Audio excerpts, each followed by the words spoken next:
Tiniyak ng Malacanang na hindi makikialam si Pangulong Ferdinand Bongbong Marcos Jr. sa gagawing imbestigasyon ng Kamara hinggil sa Dolomite Beach Project sa Manila Bay na sinimulan noong nagdaang Duterte administration. Ayon kay Communications Undersecretary Claire Castro, igigit ng Pangulo ang separation of powers sa pagitan ng Kongreso at Ehekutibo at trabaho lang anya ang anumang galaw at aksyon ng mga mambabatas patungo sa mas maayos na pamahalaan.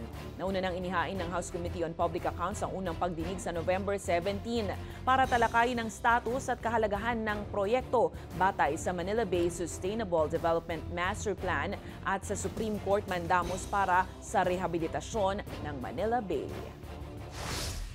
Hindi naman po ibig sabihin na kapag ka po iniimbestigahan ang mga proyekto ng nakaraang administrasyon, ito'y pamumulitika lamang.